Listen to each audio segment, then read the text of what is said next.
infinite depths of darkness can be sliced open by light. And for the finite expanses of the miracle called life, it has but one delicate vessel: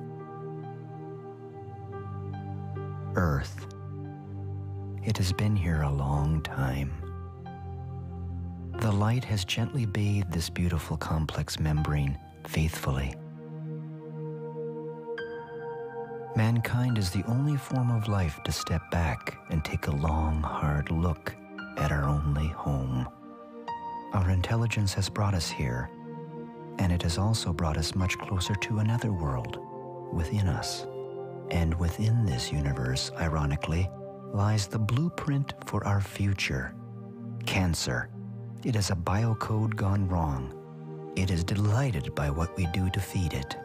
The menu we've provided for these creatures is becoming more extensive by the day, except that one human being found a way to close the pantry doors a long time ago, in 1928. This is that story.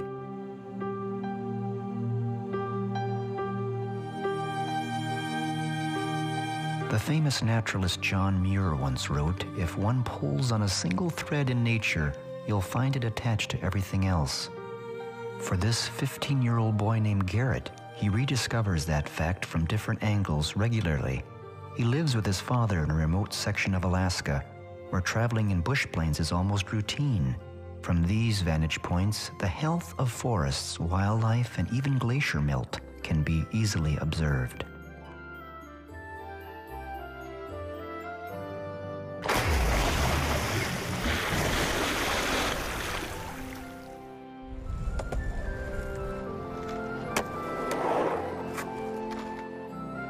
For Garet, his sensitivities about nature are acute. His eyes have already seen nature in the raw, with many obvious questions answered before he had time to actually read about it in a book.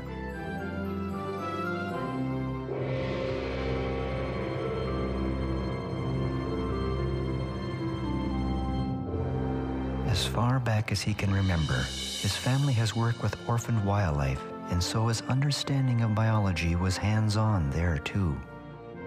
Thanks in part to a special book written by a Dr. Maksa Gersona, he understood how important it is to feed a young creature such as this porcupine the right mix of foods, or that creature would succumb quickly, especially in its first few days of life.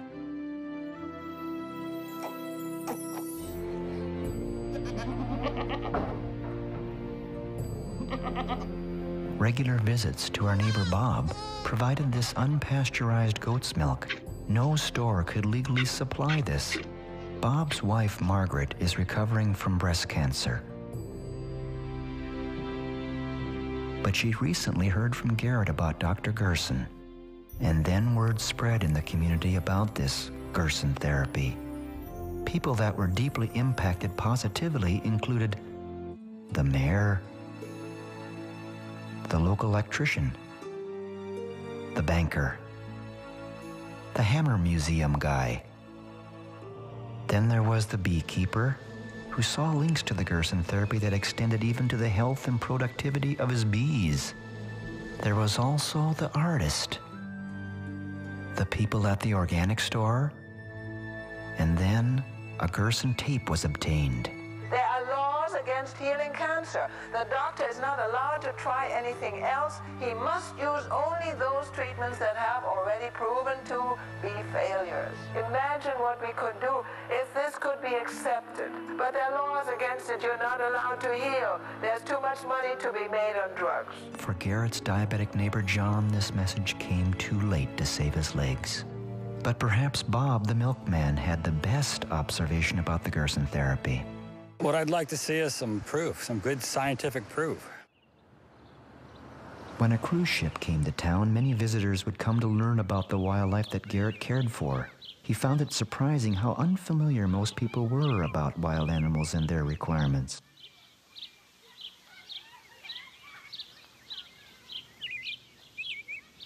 The news of this situation eventually got back to Dr. Gerson's daughter, Charlotte, who sent Garet a little gift.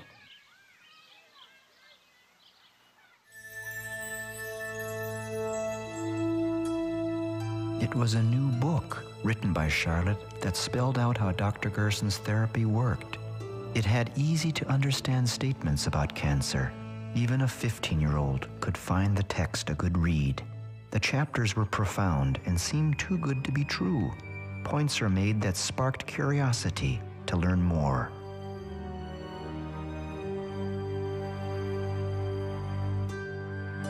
This moment was about to become a new chapter in Garet's life.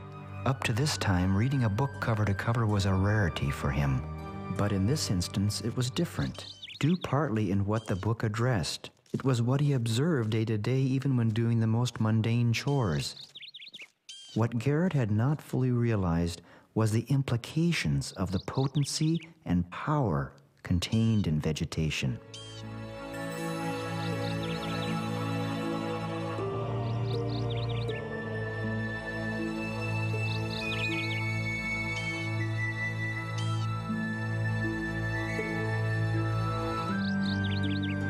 What seemed like a simple snack taken for granted in the garden had tremendous implications worldwide.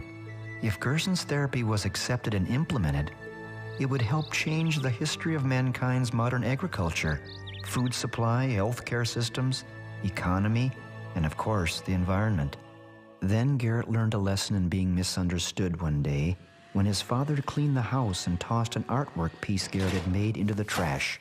Because of its unusual design, the community garbage collector fished it out and gave it to local police, who declared it a bomb. Definitely a blow to Garet's creativity. Other situations then took their toll on the boy, and Garet's straight-A record sunk. His father decided he needed to be homeschooled. His first homeschool lesson was about Dr. Gerson and... I'd like to see some scientific proof. The boy wasn't sure how that would be accomplished, but he did draw out an analogy between gold mining and human nature to start with. He decided the best place to start his research would be the public library. It didn't take much time before he located several independent sources that confirmed important points as outlined in Dr. Gerson's original classic book. From those important leads, the dubious characters that make up the history of the use of fluoride fascinated the boy. He dug for more information, and then more skeletons were uncovered. Then Garet began to assemble a general outline of what needed to be accomplished to successfully confirm the Gerson protocol. It was when the words about hope were written that I made an inquiry to become involved in helping him document the integrity of the Gerson therapy. First, there's Gerald Cox, who worked for the Mellon Institute of Industrial Research. The Mellon Institute, by the way, was the leading defender for the asbestos industry. Gerald Cox became interested in the fluoride from the suggestions of Francis Frary, the director of the aluminum laboratory of Alcoa. And then came a leading scientist in toxicology, Dr. Harold Hodge. Harold Hodge was the one who oversaw injecting plutonium and uranium in people. Harold Hodge studied the questionable safety of fluoride, but under the combined pressures of the Atomic Commission and aluminum manufacturing, he had to say it was safe. Harold Hodge, along with a group of scientists, helped develop the atom bomb. Will represent 1 mile on your camera. The top part, 2 miles. We're going to switch to another camera. I'm going to move out of here. 3, 2, 1, 0. The shockwave will arrive in the control point area in approximately half a minute.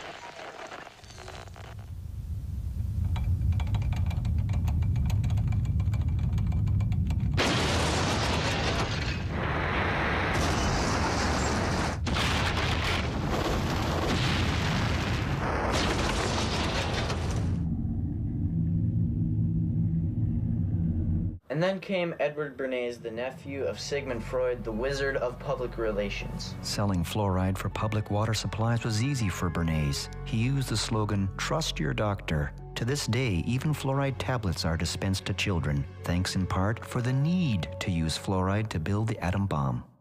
Parallels can be drawn from this history to another in the making about cell phones. A $28 million grant was given to Dr. George Carlos in the 90s to prove cell phone safety, but instead he found otherwise. He refused to be paid off. Cell phone transmissions are still a concern as to how they affect insects. Do they teach this in public schools? But when it comes to dental health, diet, not fluoride, can play a huge role. This became vivid for Garet as he assisted on minor surgery of his tame wolf. The perfect cavity-free teeth of the wolf pointed to facts in a book he had just finished studying from the library. It was called Nutrition and Physical Degeneration by a distinguished dentist named Dr. Weston Price. Dr. Price traveled the world with his wife in the 1930s to visit native cultures that had never been exposed to modern civilization's diet of white flour, canned food, and sugar. To his amazement, these people averaged less than 1% of tooth decay. And Dr. Price noted something else. None of the people in these different tribes and cultures practiced any sort of dental hygiene. Not one of his subjects had ever used a toothbrush. But once processed food was introduced to them, tooth decay and disease followed, and it was the beginning of the end of the uniformly hardy and strong.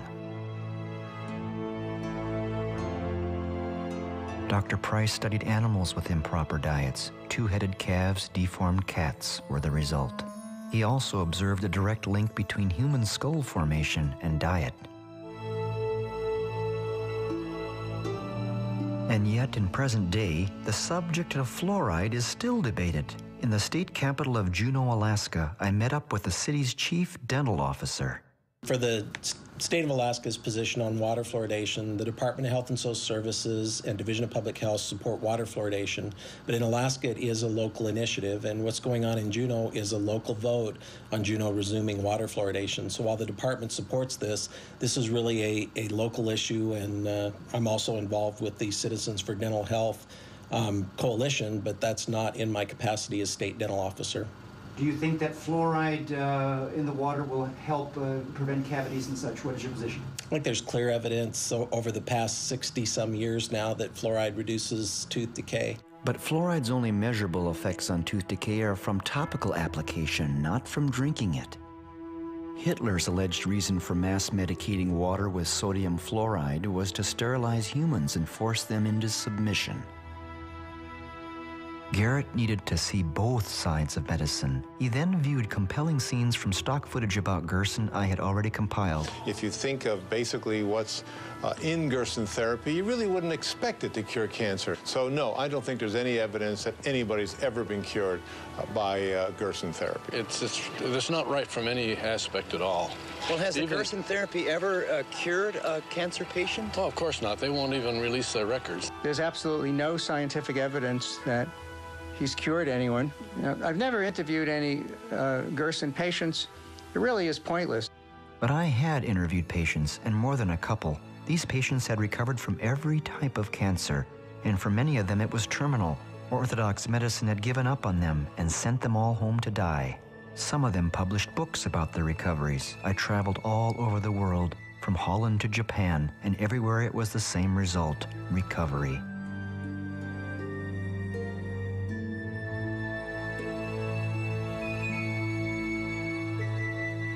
And even heart arteries can be restored.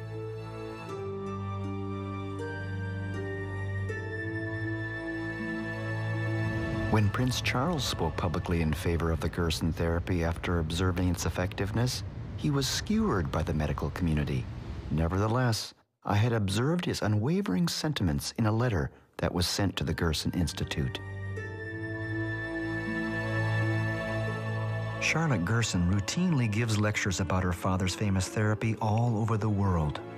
Dr. Gerson said 2 basic things are toxicity and deficiency. Garet was on the right track with his homeschool schedule, and what he had just seen drew him in even deeper. Now the world began to appear slightly more complicated to him.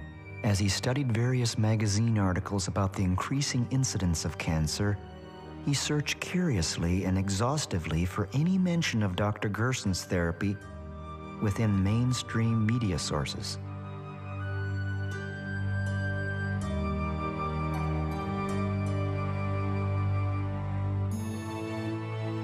Instead, what he discovered within the pages of any given article about cancer or chronic disease was a different approach to the crises, one that made him suspicious.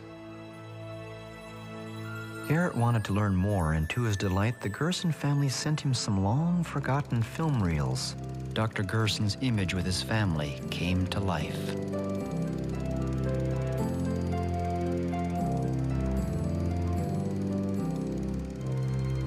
There was the discovery of footage of Charlotte Gerson in her 20s that captured his imagination within the historical reference of the where, why, and how this family eventually ended up in the United States from Germany. As a young doctor in Germany, Maksa Gerson's inspiration was Hungarian medical researcher Dr. Ignaz Semmelweis, who discovered that if physicians simply washed their hands between delivering babies, women would no longer die of infections. He was severely ridiculed for the suggestion. Ridicule followed Gerson as well after he discovered a cure for his migraine headaches and then tuberculosis by changing the diet. A clinical trial was undertaken with 450 incurable skin tuberculosis patients. None of them recovered at first, and Gerson was devastated. But then it was discovered that a nurse was sneaking pastries, beer, and sausages to the patients. The Gerson diet was then strictly followed, leading to the recovery of 446 of the 450 patients. Then, he discovered it cured cancer. In World War II, Gerson was able to flee Nazi persecution with his family to the United States. He continued to not only cure cancer, but other chronic diseases too. And when his close friend Dr. Albert Schweitzer suffered from diabetes, he cured Dr. Schweitzer as well, leading Schweitzer to assess and declare that Gerson was, quote, the most eminent genius in medical history. In July of 1946, Senator Claude Pepper held Senate subcommittee hearings over Dr. Gerson's cancer therapy. The astounding testimony was quickly reported by ABC News commentator Raymond Graham Swing over ABC Radio. The public's reaction was swift and favorable, but the broadcast resulted in the firing of Raymond Graham Swing 2 weeks later due to severe pressure by the pharmaceutical and American medical establishment. I was investigated 5 times. What do you mean by being investigated, sir? From the ME. They investigated you? Yes, 5 times. Every time they come, I show them, here's a patient you sent home to die, cured. Other patient, you sent home to die, cured.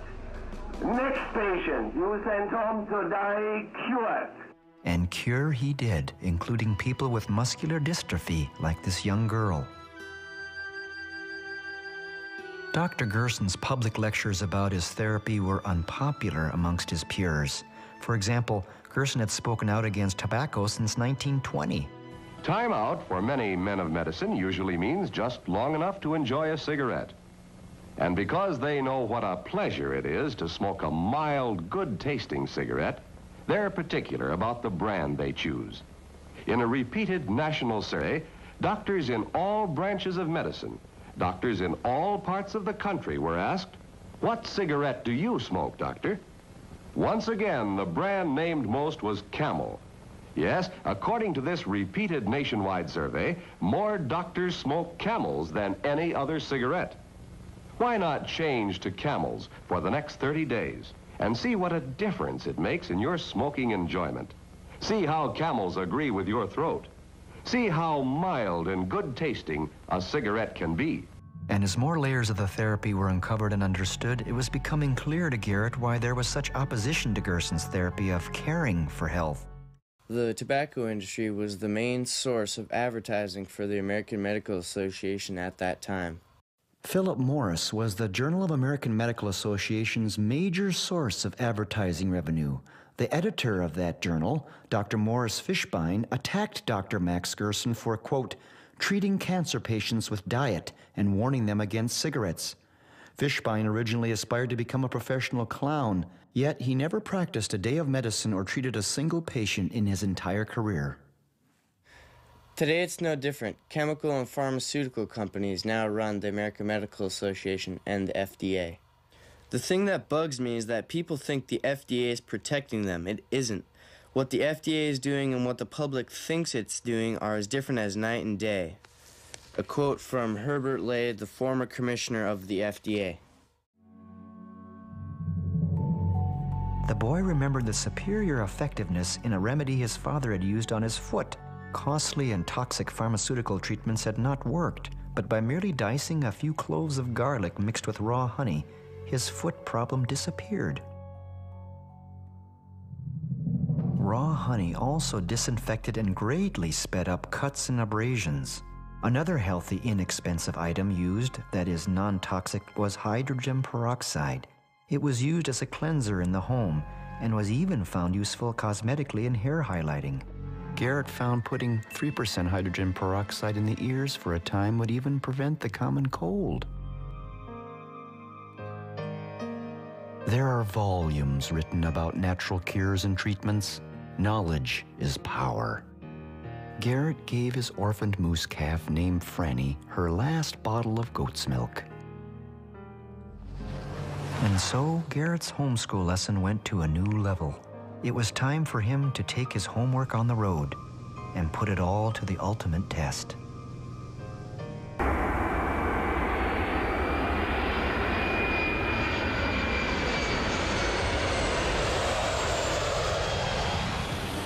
The entire foundation for Garet's study and scientific analysis of Gerson's treatment commenced around breakfast with Charlotte Gerson in San Diego. Charlotte Gerson's son, Howard Strauss, and a distinguished guest who had just arrived from Slovenia also would join us. It was here that Garet would compare his notes about Dr. Gerson's claims with unrelated outside sources to truly see if they match up. Dental amalgam, and it's, by the way, dentists like to call it alloy because it makes it sound so much more stable. But dental amalgam is the biggest and the worst exposure to mercury that most Americans have in their lives. If that is true, then millions of people have needlessly suffered a plethora of ills for well over a century and didn't realize the true cause was all in their heads. I was about to film a demonstration that proved this beyond a shadow of a doubt. Dr. Roger Eichmann and Dr. David Kennedy set up a phosphorescent screen and light that would be sensitive to mercury vapor coming off the tooth if it was present after even the slightest stimulation. We had teeth with amalgam fillings that would be placed in water of just room temperature to represent saliva in the mouth. I did not truly believe mercury vapor would come off the tooth, or if it did, that the film camera would register it.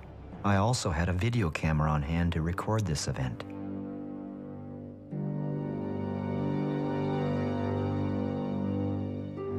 To my shock and horror, and as you can see, the 35mm motion picture camera did register the mercury vapor coming off the tooth.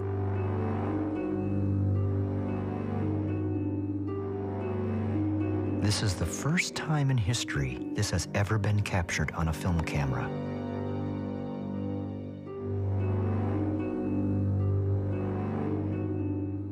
To make certain that what you are seeing is mercury, we had on hand a special instrument called a Jerome mercury sniffer to measure the levels. 191. 190, show that to me, please. 191, is that high? They'll close the factory, it gets over 100 and evacuate. Oh boy, my gosh. Okay. Now, you think about Turn it, off the light. This is room temperature, 1 tooth, at least 50 years old. It's been degassing for years, and many people have a whole mouthful of them. Yeah. Now just think what happens if you have half a dozen people in a elevator all degassing like this, and it's degassing 24 hours a day, 7 days a week. Yeah. And your OSHA standards are based on a 40-hour week. Dr. Eichmann dipped his fingers in water to prove that this is not condensed water vapor. Put my fingers in it. And if you notice, my wet fingers have no gas coming off of it. It's not water vapor. I don't see anything, yeah. That you're seeing. Next, Dr. Kennedy set up on the counter an amalgam mixer, which dentists use in their office to mix the amalgam capsules. And after mixing, they're broken open to prepare to be placed inside a patient's mouth as the amalgam filling. The amalgam capsules are then lined up one by one on a shaker where they are shaken for a time. With an unsuspecting patient nearby, the capsules are then broken open just as any dentist or dental assistant will do. Will mercury vapor be released? Remember, this is common procedure and goes on each and every day all over the world in dental offices next to innocent patients.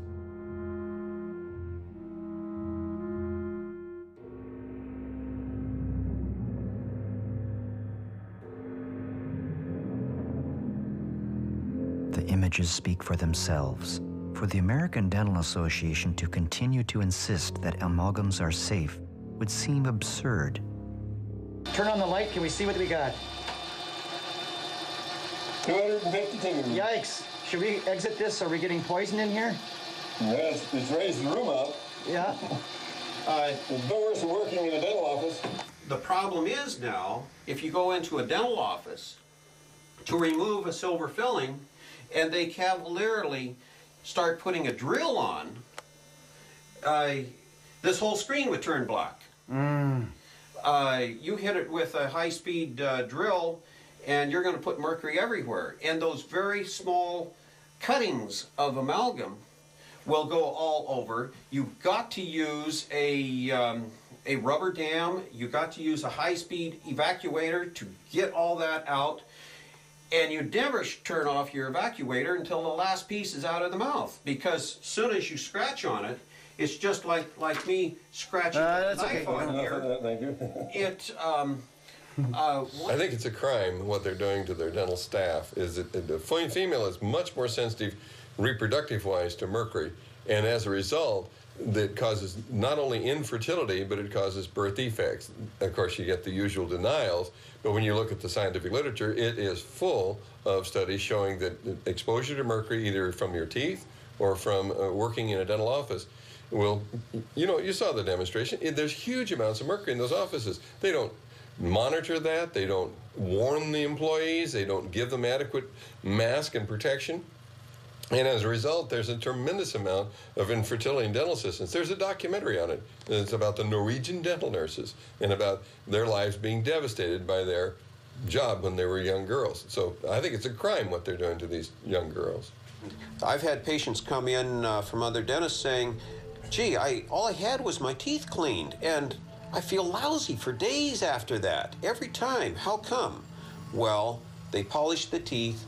They get a huge amount of mercury being released for several days after that, until you get a little bit of corrosion over the top, which slows it down a little bit. But the amount of mercury released is just phenomenal. And if they're sensitive to it, it'll put them over the edge. When I was in dental school, I was told that dentists were averaging their first heart attack by age 44. Our life expectancy was age 52.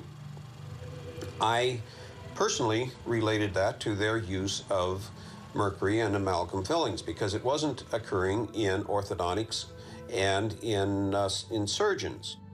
I had made certain that Garet was nowhere near this demonstration to ensure he did not inhale any mercury vapor. Yet that seemed absurd when considering that many people are walking around with amalgams in their mouths. Dr. Gerson was right all along. Dental health is paramount to healing from chronic disease. In Colorado Springs, Colorado, there is one renowned dentist who has spoken out about fluoride, dental amalgams, and even the dangers of root canals for decades. His name is Dr. Hal Huggins. But just before we were to meet him, Garet fell into a depression. He couldn't seem to overcome the disturbing chemistry lesson about deadly methylmercury vapor that Dr. Roger Eichmann gave. This homeschool lesson had hit him hard. And then the cause of his sadness was revealed. The boy's parents had unwittingly allowed some dentist to stick the mercury inside his mouth too. He now saw himself as a biohazard. But the good news was that he was about to meet Dr. Hal Huggins, who would give him some reassuring direction. Well, most of the people I see who are having their amalgams removed have some sort of a dread disease. But you're interested in prevention, then you are 1 in 100 who's in a very good position, because prevention is a whole lot easier than correcting a problem after it's occurred. He asked how many dentists state that mercury fillings are safe. Well, that would be pretty close to 100% if they want to be in dentistry tomorrow, because the Dental Association has certain rules and regulations that if a dentist is asked, is mercury toxic, and they say anything affirmative, they say, well, yes, it is. It's the most poisonous metal on the planet that's not radioactive. They're going to lose their license and be selling used cars the next day. So what they believe and what they can say, two different things. Then he wanted to know which dentists know how to remove fillings properly. Those people who go out and just have their fillings removed at random, by actual measurement, 63% end up with an autoimmune disease within 6 months that they did not have before they had their amalgams removed. Dr. Huggins guided Garrett to a dentist that did know how to safely remove his filling. The boy remembered a question he had asked Dr. Huggins about retaliation for speaking out. Yes, there have been a number of cases of retaliation. The first thing they did was put up an enormous amount of money to see to it my license was removed for refusing to place amalgam, for refusing to do root canals on patients, and writing a book they didn't like. There have been personal things that have been done against me and my family, which destroyed the family. The rest of it destroyed the business. They've destroyed everything I had except the mortgage on my home. And for some reason or other, they did not want that. Garrett reasoned that life could have been so much easier for him if he had just kept quiet like most doctors do. So the question became, why put yourself through this? When you have seen the people that I have seen, and you see that their life just has a few minutes, a few hours before it runs out, and you see that that can be turned around, and you see that years later these people do have a life, that's the payment that I get. That's why I keep doing what I'm doing. It was a refreshing ideological position that reminded Garrett of Dr. Gerson, but it still is David and Goliath. In this situation, the American Dental Association wields tremendous power and control over a dentist's life. And the dentist that performed the procedure of proper filling removal on Garrett was terrified of his identity being captured for this movie. Documents had to be signed, which meant that I was personally liable to him for the ruining of his career and income if I did film his face.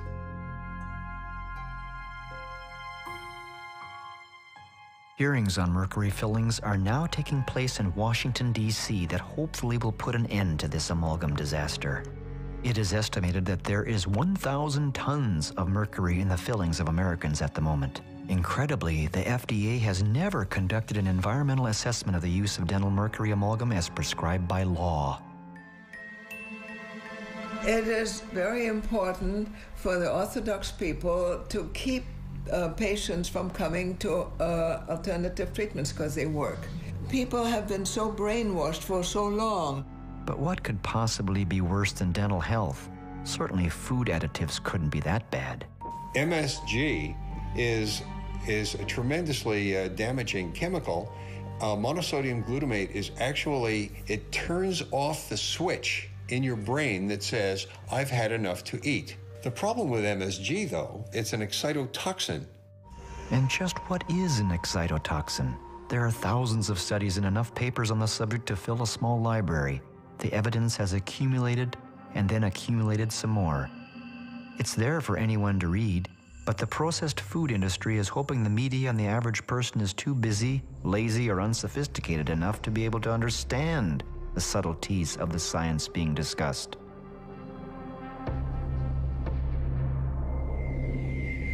But just in case the average layperson does show a bit of curiosity about the dangers of flavor enhancers like MSG, the food industry has smartly printed little rack cards and brochures to give us, defending their crisp position. Garrett met with food experts Jack and Adrian Samuels of Truth in Labeling. The subject of glutamic acid is very, very complex, and consequently many games can be played to try to convince people that it is safe. They removed monosodium glutamate from many of their products and replaced monosodium glutamate with other ingredients that gave the consumer no clue to the presence of the reactive component of monosodium glutamate. After being told by my physician, who experienced one of my reactions to MSG, that I would soon die from an MSG exposure if I didn't learn to avoid it, Adrian used her background in research and went to the library, spending some 4,000 hours to read everything she could find about MSG. To her surprise, she found there were studies that indicated that MSG was safe, but they were all sponsored by the glutamate industry or their agents, and were all flawed to the point of being worthless. And at the same time, there were many other studies that clearly demonstrated that MSG was toxic and dangerous. Neuroscientist Dr. John Olney has studied MSG for decades. He rarely gives interviews because of the unwanted attention it incites. My background is in experimental neuropathology. I conducted a study of monosodium glutamate and its toxicity potential for infant animals, and I found that glutamate destroys nerve cells in the developing infant animals' brains. I could understand his shyness about appearing on camera because he has played a key role in the incriminating evidence against the processed food industry for several years.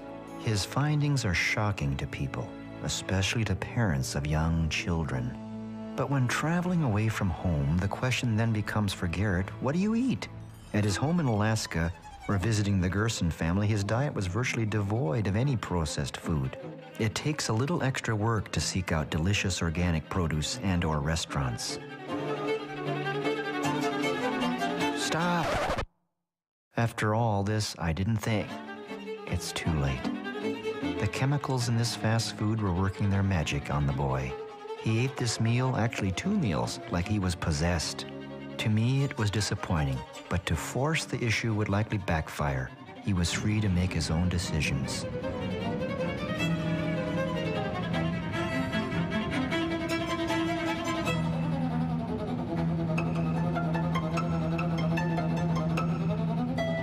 Three hours later, on a plane headed for Jackson, Mississippi, the results were in.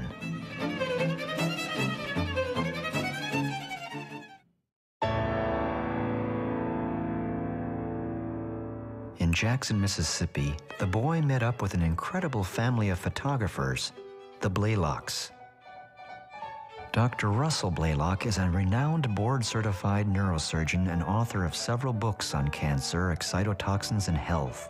It is here where Garet reoriented himself to a healthy snack, but unbeknownst to the lad, I had a little test planned. The mass consumption of this excitotoxin substance in the food is interfering with people's ability to think and remember and use language, so that our children no longer have the capacity that their parents had. And I think this is getting compounded because there are more and more foods with multiple forms of these excitotoxins, 4, 5, 6 in a single food, so that our children, and small children in particular, are consuming such large amounts. It interferes with the development of the brain as well as destroying these connections between the brain cells. And that interferes with brain function, and that's what we're seeing nationwide, and in fact worldwide in the industrialized nations. The reason that the food manufacturers are telling the public that it's safe is because they're making a huge profit off of it. And it's hard to compete with their fellow manufacturers if they don't use the MSG, because it's a powerful taste-enhancing effect. So they just tend to ignore all of this research, even though it's literally thousands of studies, and the studies keep growing, proving beyond any doubt in the reasonable mind that in fact this is harming people's brains. It's producing gross obesity, metabolic syndrome, diabetes, infantile diabetes, atherosclerosis. A great number of diseases are now connected to what's happening with MSG exposure. Chips were delivered to the table that were laden with MSG. And one of the things that people don't understand, this can be a silent toxicity. That is, they don't even know it's occurring. A lot of people will tell me, well, I don't react. I don't have these symptoms of nausea and vomiting and headaches. Well, a lot of people that are exposed to MSG will not have these symptoms, but they get the same damage. And this occurs over a very long period of time, decades. So the brain cells are being destroyed, and until they lose a number of brain cells, they're not even aware that they're under this toxicity. It's known in neurology that you have to lose about 90% of the neurons in a particular area of the brain before you develop symptoms. So by the time you develop these symptoms like dementia or Parkinson's disease, etc., you've already lost 90% of the neurons in that part of the brain, and that's what's very important. Another really new important finding is that it's strongly connected to the growth of cancer. And we know that glutamate, when it's increased in a person's diet, makes their cancer grow very rapidly and becomes highly invasive. That means it spreads all over their body. The problem is no one's telling cancer patients they need to be very cautious about taking in these food additives because it makes their cancer grow much faster and become more invasive, which means they're less likely to survive their cancer. Garet never did eat any of those chips. He wants all the brain cells he has. The number of food products that contain MSG but don't actually label it as such is now almost infinite. The only way to avoid this is to buy organic products and whole foods. What the boy also discovered was that this was further confirmation of Gerson's discoveries 80 years earlier. In order to provide a balanced report on the subject of processed foods, the boy then flew from Jackson, Mississippi to Omaha, Nebraska, with the hopes of interviewing a ConAgra Foods public relations representative. After several phone calls and a faxed message, he thought there was reason to be optimistic, but he was wrong. No one at this huge facility would speak. It was confusing and disturbing to the boy temporarily.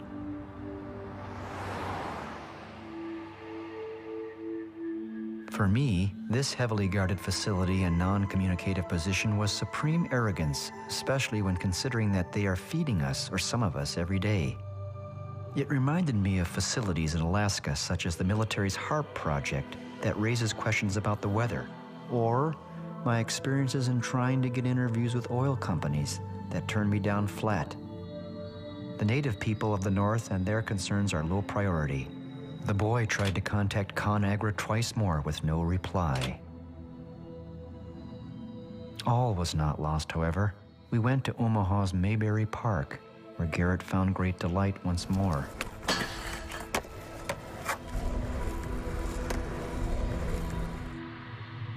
We have to go back to Hippocrates. He said, first of all, do no harm. Well, every single drug does harm. Then he also said, let food be your medicine and medicine be your food. That's very important because food will nourish you and heal you. It's natural materials which your body knows how to utilize. Your body has evolved over millions of years to use. Whereas these huge, incredibly profitable companies all over the world are damaging, liver toxic, and cause disease. So how can they really be considered a medicine if they're causing disease? If we couldn't speak to food manufacturers, then maybe we could speak to a food engineer. Meet Carol Hornline. We met her at the St. Louis, Missouri airport and were driving her to a radio interview. Along the drive, there was plenty of time for sightseeing. Garet, in particular, now had time to digest a lot of information. He overheard much of the conversation going on in the front seat about another food additive that made him remember. In 1974, I petitioned the commissioner of FDA about some evidence I had found pertaining to aspartame causing brain lesions. But despite all warnings, the former head of GD Searle, Donald Rumsfeld, forced it into the food market anyway. As a highly paid and highly respected food engineer, Carol was right in line to work with this dangerous substance. It wasn't long before she was riddled with tumors from her pituitary gland to her ovaries. She ballooned in weight and continues to have health problems. Carol will never be the same again. She no longer wants to work as a food engineer because, quote, I can't work at a place where I'm knowingly poisoning people. This story is actually worse than the tobacco story because at least you can choose not to smoke. Food, you have no choice. We were now at the radio station where Carol would have a chance to tell the world her story and what food additives like MSG and aspartame do to any unfortunate organism that comes in contact with it. Kennedy and Mr. Ulrich. This radio program, The Power Hour, can be heard around the world on shortwave radio or the internet every day of the week in rebroadcasts or broadcasts. To the point where they're leaving their seats and they're going out and becoming activists and they're demonstrating and writing letters. It's msgtruth.org. That's her website. Now, she became injured as a result of using MSG, but she didn't really use it. It was done to her. I was basically shoveling aspartame out of a barrel. Whoa, can you believe that, listeners? Shoveling aspartame out of a barrel. I've had many, many problems over the years. What about these tabs? You know the tab drugs? Yes, the quick dissolve, like the Listerine. Quick dissolve. The Listerine, the Listerine quick dissolve things, those have aspartame in them as well. Wow. If the Power Hour show allows people like Carol to speak out on such topics, they have to be creative about staying on the air.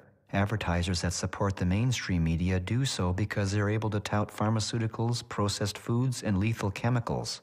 Not here. What the Power Hour sells are natural products, food flavorings, books, and DVDs.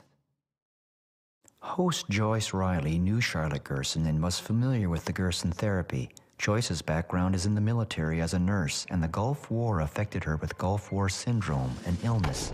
She then produced a startling film called Beyond Treason, which documented the serious environmental degradation from U.S. munitions tipped with depleted uranium, as well as experimental vaccines and more.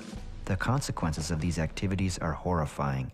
Radioactive depleted uranium, for example, has a half-life of 4.5 billion years and has now contaminated regions of the Middle East forever.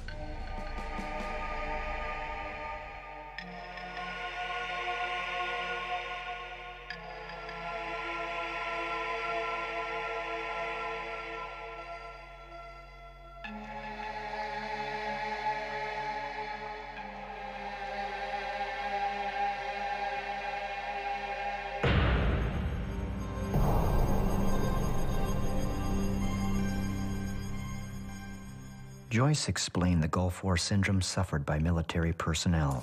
The Gulf War illness is something that is a combination of a lot of toxins.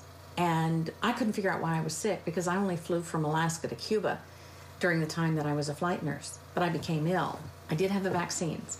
A lot of the troops did have the oil well fire exposure. They had chemicals, biologicals, vaccines, everything involved. What we do know now is that they were full of toxins. I was a nurse for about 35 years, and during that time I'd done everything from electroconvulsive therapy, which is shock therapy. I had been a chemo nurse. I was a director of nursing. I was a nurse in a heart, lung, liver, kidney transplant unit, and I never appreciated food at all. I never appreciated what it was for. And then I became ill after the Gulf War, and it was amazing to me that nothing in medicine could make me better, nothing. So I had to start looking into alternative and integrative medicine. Gulf War veterans were becoming ill right after the Gulf War. Thousands of them were becoming ill. And we had no place to turn to. We found out that there were some Gulf War veterans that had been helped by eating raw foods, vegetables, fruits, and doing juicing. When all this talk about vaccines came up, Garet shared his own feelings about vaccines that are given to infants and school-age children. There was a 90% reduction in diseases before the vaccines were even introduced, as graphs clearly show. It was improved nutrition that caused the reduction, not vaccines. Vaccines are neurotoxic, and for that reason and awareness, the boy has a clear position on the subject.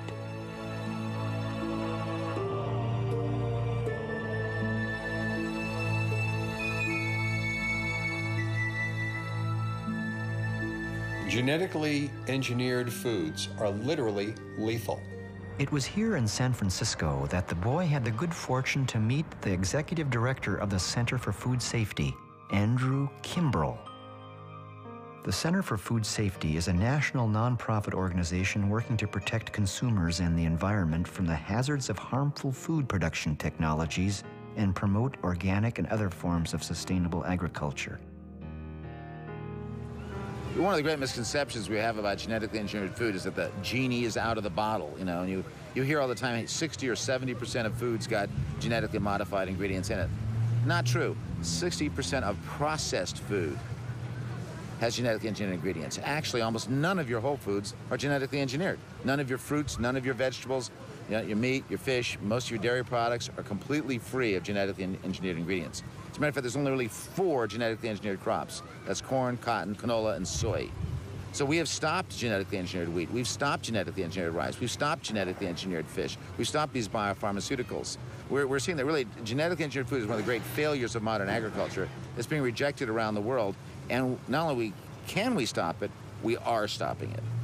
There are 5 companies that are behind GMOs. You have Monsanto, DuPont, Bayer, Syngenta, and Dow.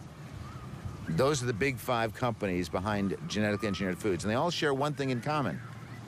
They're not agricultural companies. They're chemical companies. And there's a reason for that.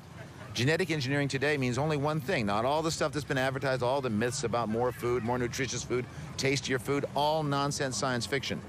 These chemical companies have engineered these crops so they can withstand more and more of their herbicides and pesticides. And they selling hundreds of millions of more tons of their chemicals. That's what they're about. I'm not surprised that Monsanto did not want to interview for this film. Monsanto has developed a technology which has one purpose and one purpose alone, which is they can sell more of their herbicides. Garet was shocked to find in doing his homework that many of the people that work for these chemical companies later worked in government positions that were supposed to regulate these corporate giants. Sometimes they went back to work for the corporations again. Employees commonly move through what has been coined the revolving door between corporations and the public agencies that regulate them. Monsanto should not have to vouchsafe the safety of biotech food. Our interest is in selling as much as possible. Assuring its safety is the FDA's job. But when this quote is said alongside a statement from the Food and Drug Administration, it simply doesn't give the casual food eater much protection. The boy found this all very disturbing, with 0 credibility left over for either group. Ultimately, it is the food producer who's responsible for assuring safety. So really, it's up to the good nature of the biotech companies to provide studies to the government. But mostly, this is an unregulated industry, and this is our food. One of the great questions people ask is, are genetically engineered foods lethal? Are they toxic? And the FDA gave us an answer. The Food and Drug Administration in the United States gave it an answer. In the 80s and 90s, they looked at these foods and said, yes, the process of genetic engineering can take a non-toxic food and make it toxic. It can create new allergens. It can lower nutrition in food. It can lower our immune response. And in certain cases, we even see these foods have the potential to create cancer, certain of this technology. So the answer is in on whether GM foods are lethal or toxic. Yes, the very process can make a safe food and turn it into a toxic food and potentially a lethal food. The objective of Monsanto is clear. Monsanto has become the largest seed company in the world. Monsanto is in the process of buying up all the seeds of the world, which they then want to patent and control so that farmers will not be able to save those seeds. And they want to genetically engineer those seeds, and they want to put something called terminator technology in those seeds. This has those seeds create suicide after one growing season so that farmers cannot save those seeds. So what Monsanto's really after is controlling all the seeds of the earth and making sure that the farmers of the earth cannot save those seeds. This becomes extremely important when you realize that 80% of all the farmers of the world depend on seed saving for their survival. So if Monsanto is able, either through patenting or through this terminator technology, to destroy their ability to save seeds, the result will be mass starvation. Garet was surprised to learn that controlling pests and all the other reasons chemicals are applied, including artificial fertilizers, is completely unnecessary. There are dozens of institutions in the U.S. alone that strive to declare the good news of sustainable agriculture. Dr. Paul Hepperly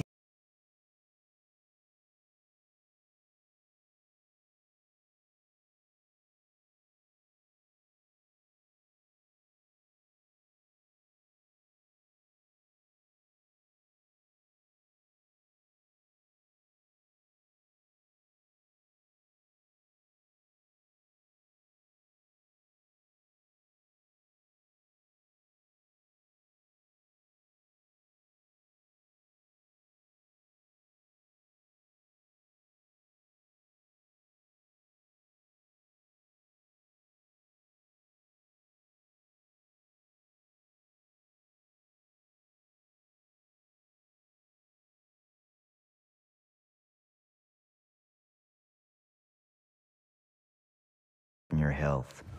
What we have found with the irradiation of food is it does not just kill the bacteria, which is what it's used for, but actually molecularly changes the food.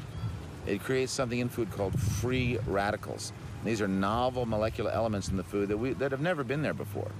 For example, in normal foods, we've seen the creation of benzene, which is a known carcinogen. And we've seen a number of other toxic elements in this food created because of the irradiation that fundamentally alter that food. So we have an ethical responsibility to eat well. The beautiful truth is that people around the world are saying no to GM foods, they're saying no to irradiation, they're saying no to food additives, and they're saying yes to organic food and beyond organic food. They're saying yes to food that is local, that is appropriate scale, that is humane, that's biodiverse, and that's socially just. Garet thought that one way to stop some of this is by the way we vote, if indeed you can trust the voting machines to work right.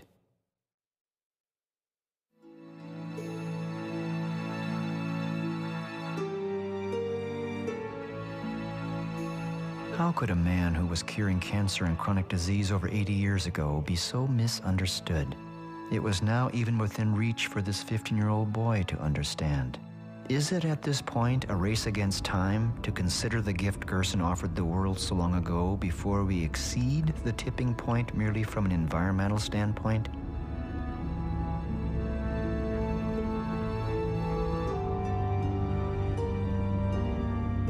During the course of our travel, Garet noted an article in the paper about obesity. After what he had learned, it wasn't a bit surprising. With all these chemicals and craving for more chemicals and more refined foods and sugar, we are bound to be obese and die that way.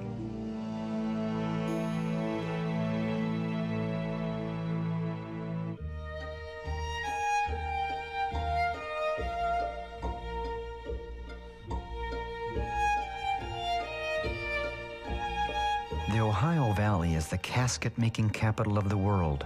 Naturally, the boy had wondered what eventually happens to an oversized dead person. Here at Goliath Casket Company, this family-owned business is experiencing a booming market, which Garet credited to pharmaceutical drugs, MSG, aspartame, vaccines, food irradiation, genetically modified foods, dental amalgams, water fluoridation, and root canals, to name a few.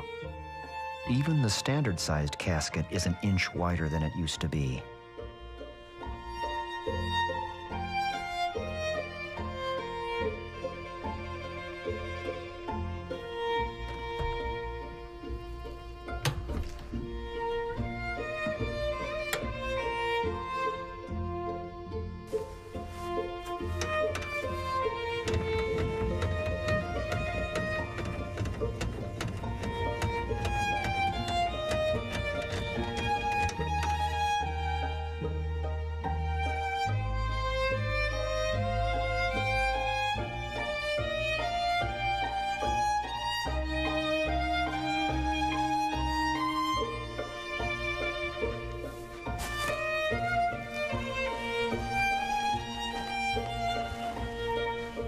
Most people won't get in one because they're afraid to do that. That's an omen, bad omen.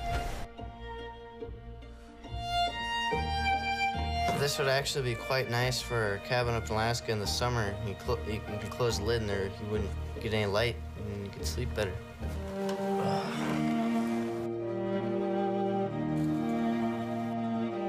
Stick your fingers out.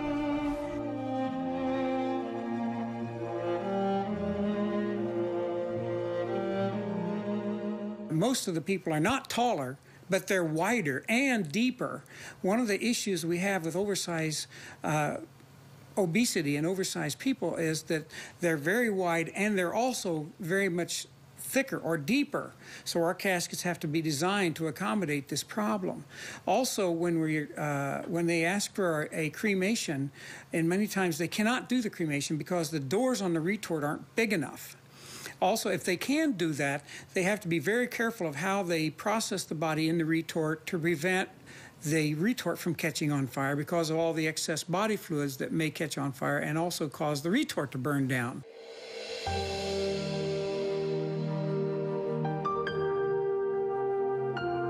With all this cross-country travel, we had to stop.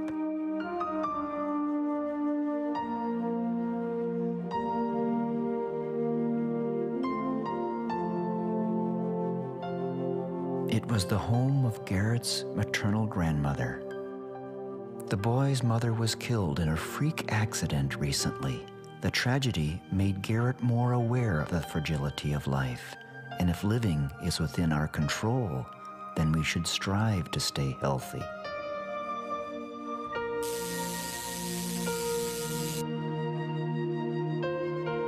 All living things have a distinctive energy field around them that can be measured and even photographed. Garet remembered before he left on this trip an experiment with an aerospace engineer named Christopher Wadke. In this take, what this engineer demonstrated was a comparison between a slice of cooked and uncooked organic baby carrot. The cooked carrot is on the left. The uncooked is on the right. The uncooked carrot has a startling line of strong energy that's clearly lacking in this cooked carrot that was steamed for 10 minutes. What this means is that pasteurized food is dead. Garet held a funeral for the latest victim, the almond.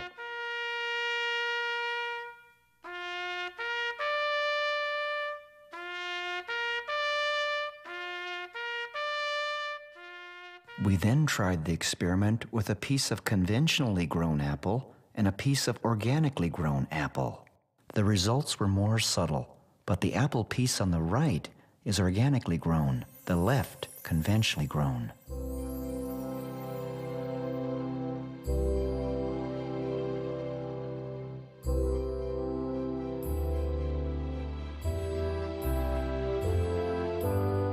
An organically grown tomato.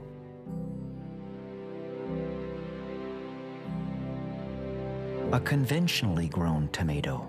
The photographic technique utilizes 50,000 volts and a broad range of frequencies to resonate with the test objects, capturing their patterns for analysis, whether living or non-living.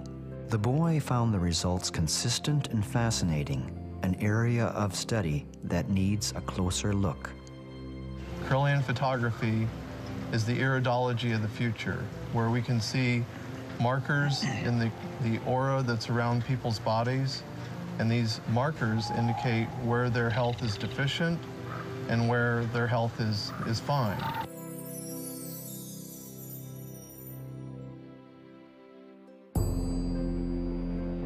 All of the homework that Garet did was finally coming together. His study of the Gerson therapy was now close to completion. The Gerson therapy is no secret, never has been, and it works. It is simple, but requires compliance and dedication. Very basically, it utilizes fresh-pressed organic juices, delicious organic meals, and, oh yes, coffee, as in coffee enemas. Dr. Gerson gave an example of 50 recovered patients in his original book in the late 1950s that was representative of thousands of recoveries at that time. All the patients were diagnosed with extremely detailed records at leading medical centers around the country. During and after the treatment, the medical records from independent medical centers bear out the results, and the results bear out a beautiful truth. Gerson cured his good friend Dr. Albert Schweitzer of adult-onset diabetes, and then his wife of lung tuberculosis, and then his daughter of a rare skin disease. It is something Schweitzer would never forget, and they exchanged letters up until Gerson's death in 1959. The cancer industry is about money and drugs, yet all the money in the world won't save you if you make the wrong decision. You might as well be homeless.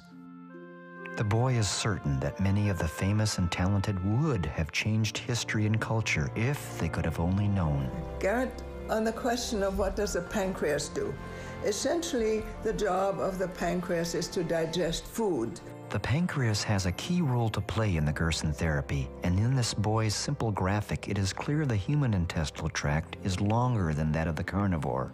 The digestion in a human becomes quite compromised if he starts to eat animal protein, stressing the pancreas as well as the digestive tract. But the pancreas has one additional very important job, and that is to protect the body from malignant cells. The pancreas recognizes malignant cells if they develop and digests and kills them, gets rid of them. When you overload the pancreas, as most Americans do, with excess animal protein foods, all the jobs, all the ability of the pancreas is used up just trying to digest and get rid of all this animal products, and there's nothing left to protect you from the malignant cells. The immune system is paralyzed. Then the question was posed to Howard by the Slovenian guest how the coffee enema works. Why? Well, what happened was that the caffeine in the coffee enema was absorbed by the hemorrhoidal vein, which is wrapped around your descending colon. That is a vein. It's a drainage system, not a distribution system like an artery. So that's part of the portal venous system, which then brings the caffeine directly to the liver. Directly to the liver. Okay. Not just the caffeine, but also some of the other elements of coffee. Okay. Cafestol and kawiol. Okay. And potassium. And potassium, very important, potassium. Okay. So then the liver is stimulated to produce glutathione S transferase and bile. Now, what the glutathione S transferase does, it is a blood cleansing enzyme. Of course, pharmaceutical companies have wanted to produce something that would stimulate glutathione S transferase, but they can't patent it. Because if they could clean the blood, that would be wonderful, but they can't. Okay. So we say, coffee enema, coffee enema. Okay. And they say, go away, kid, we can't patent that. The coffee enema is prepared with 3 tablespoons of fine ground organic coffee. Then it is simmered for 15 minutes. It is then poured through a filter into a 1-quart container. Distilled water is also added to restore it to a quart. Then it is poured into an enema bucket. Once the coffee has drained into the patient lies on his right side, knees drawn up for approximately 10 to 13 minutes, and then evacuates. But in order for the boy to truly be impacted on a personal level, he needed to meet cancer patients to believe it for himself. No more pictures, no more books. Garet wanted to go to Mexico.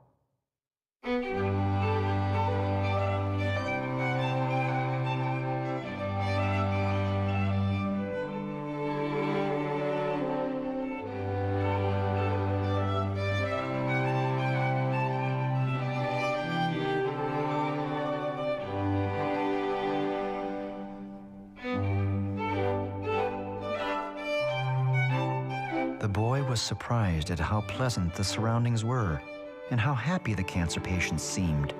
They were here from all over the world. Garet ate with them and listened to their stories. The laboratory tests on the patients are extensive and carefully watched. Most patients only stay at the clinic 1 to 3 weeks and then go home to recover. One of the patients from New Zealand was eager to visit with Garet. So how long have you been here? 3 weeks yesterday. I came here straight from the Mayo Clinic in Florida, and I've got melanoma in my bones, spine, leg, liver, lungs, and limbs. Since I've been here, inside myself I feel hugely different, much stronger physically, and I've lost the nausea. Within myself I feel 100% better than when I came. So I came here from the Mayo Clinic.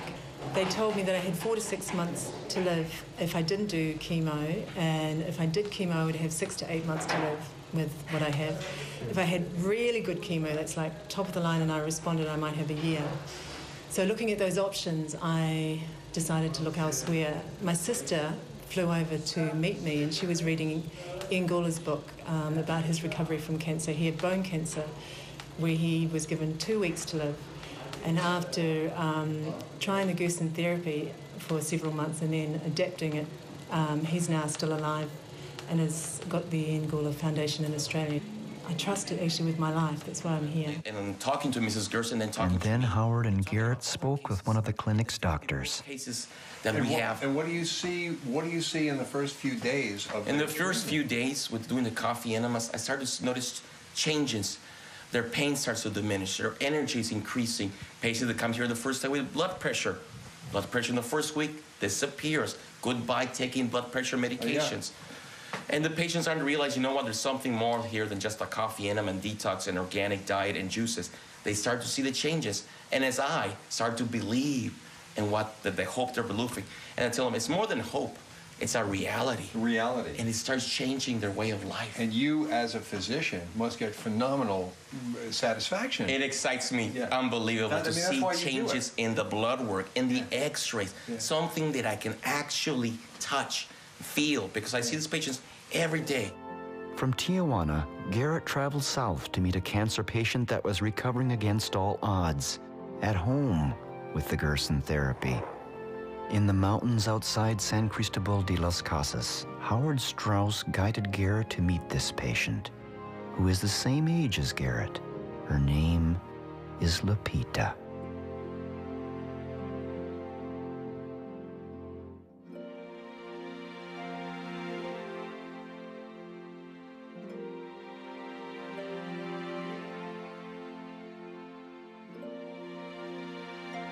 Lupita overcame a cancer called an ovarian teratoma, which has astounded her doctor.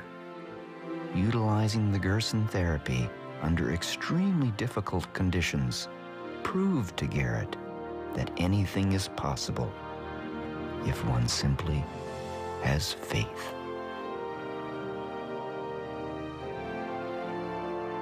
For Lupita, fresh organic vegetables and fruits are not difficult to find. Ironically, truly organic produce in the United States is harder to come by.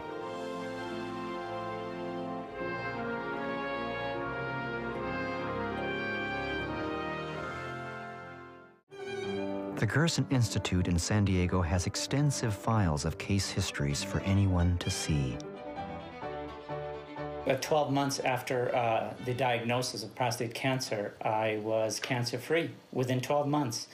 And that was proven by the MRI and other imaging tests that I had, and which found amazingly that the cancer was completely gone from my sacrum, from my pelvis, from my liver, and from the prostate. 32 months after diagnosis, I did yet another MRI, a second MRI, and that reconfirmed that the cancer was completely gone from my body, in all areas of my body. And if anyone doubts this, I have all the medical records to prove it. I brought all the medical records with me, from the doctor's reports to the scans to the imagings, and they prove it beyond a doubt. It's just an amazing thing. The pathology reports speak for themselves. Garet found recovered patients everywhere with proof from their doctors. The Gerson therapy cured my fibromyalgia. But then I showed Garet footage I had taken almost 5 years ago of a patient that was given a death sentence by conventional medicine. She had extra ovarian primary peritoneal carcinoma, stage 4. No one had ever recovered from such a cancer using orthodox medicine. So here she was, using the Gerson therapy in a last-ditch effort. And now, 5 years later, Garet was looking at the results. Was he reading her obituary? This was her story. He leaves the room and goes, down the hall for a minute, and he comes back in the door and he crosses his hands across his chest. And just in astonishment, he looks at me and he says, "You're the only patient we have seen that has survived this diagnosis." He said, "This is unheard of." And so I told him that if he ever got sick, to give me a call. And I would help him. Garet wanted to push this further, and so he asked this patient to go back to the Mayo Clinic to get a statement from her diagnostic doctor that the Gerson therapy cured her. The Mayo Clinic went into a panic mode because the doctor did want to appear on camera, but he was cut off. It became a waiting game. We would much appreciate it. He'd be making a big difference for the treatment of cancer and the environment. The answer came with the police, and they ushered her away thinking she was a terrorist. As a result, the doctor is quitting the Mayo Clinic to work without such restrictive boundaries. But there are many others. In 1986, I was diagnosed with pancreas cancer, which has spread to my liver, gallbladder, and spleen. The doctors told me I had 3 months to live, to go home, get my finances in order, and prepare to die. She did the Gerson therapy over 20 years ago. Garet remembered where he started with his homeschool lesson. It all came back to him quite quickly.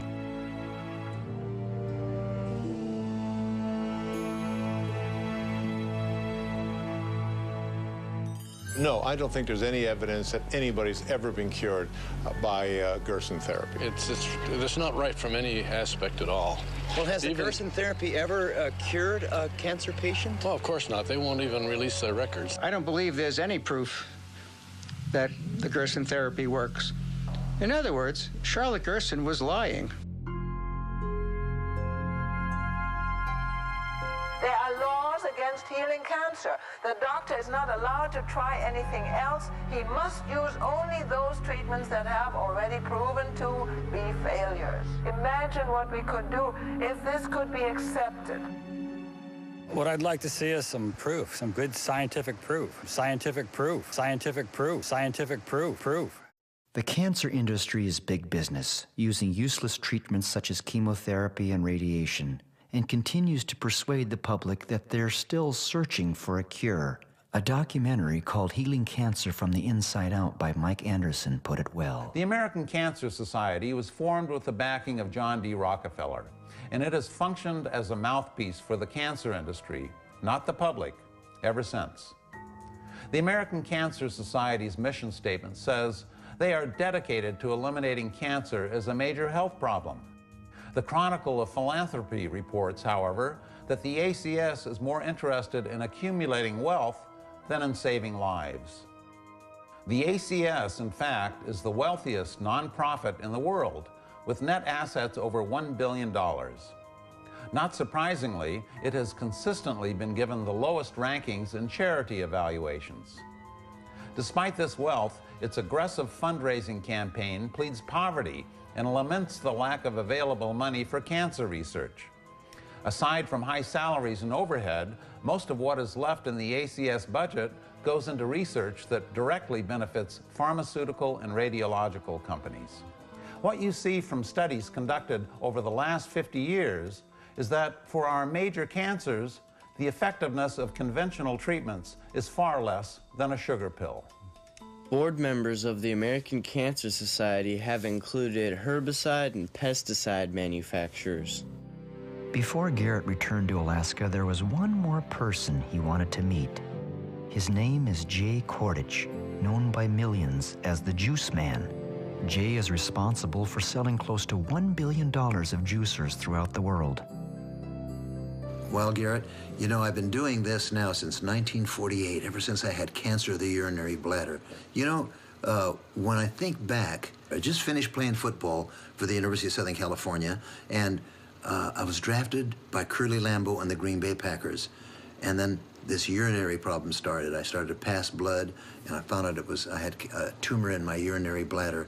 And I had remembered a class that I had on one of my physiology classes, human anatomy classes, and I had inadvertently read about Dr. Maksa Gersona treating Dr. Albert Schweitzer, you know? And I figured, my God, after I found out I had cancer of the bladder, I figured if this treatment was good enough for Dr. Albert Schweitzer, it's got to be good enough for me. Never believed that much good could come out of it.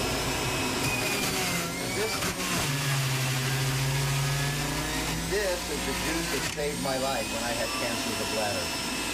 The Gerson treatment, carrot and apple. Because of that, I'm here. All the drinks that I made, and I continue even today, and this has been how long? Wow, 1948. My words of advice to you: bring the power of plants into your body. There's nothing like freshly made juices to nurture your 100 trillion cells.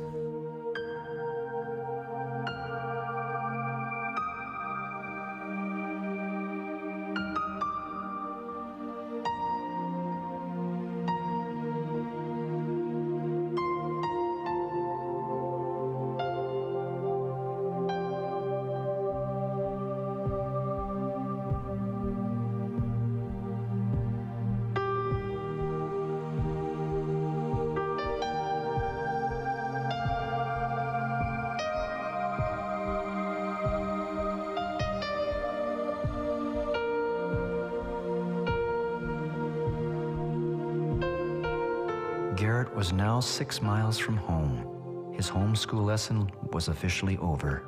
The memories of the trip still glowed red hot in his mind. Specifically, how could he possibly forget a woman who carries on her father's work relentlessly against all opposition?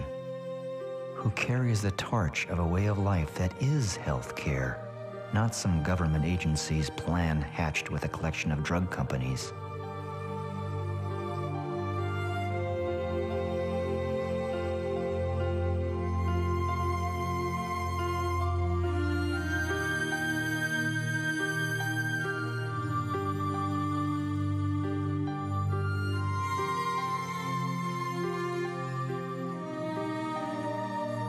The boy does believe in hope. He believes he has a future. He believes that environmental issues that confront humanity will dissolve into collective solutions. After all, this is our only home, and we are rational human beings.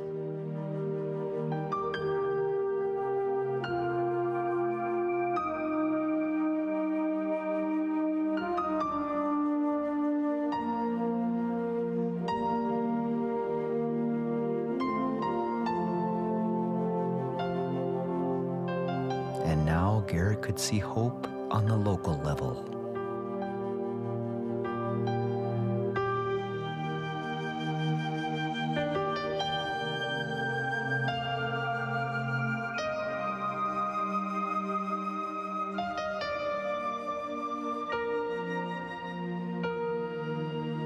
Garet couldn't wait to bring this fresh-pressed carrot juice to his neighbor John.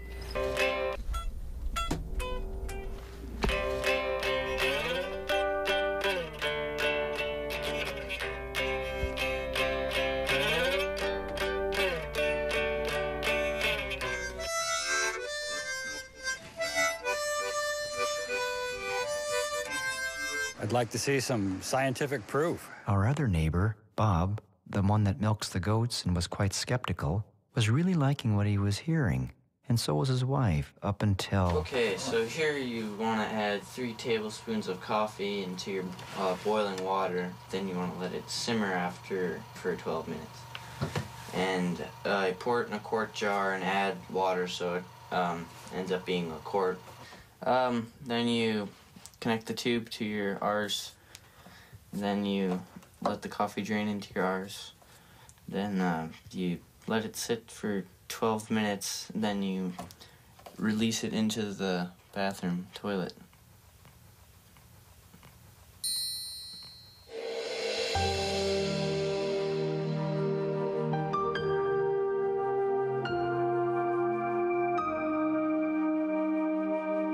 On another level, I think I learned more from this journey than my son, and for that, I'll be forever grateful.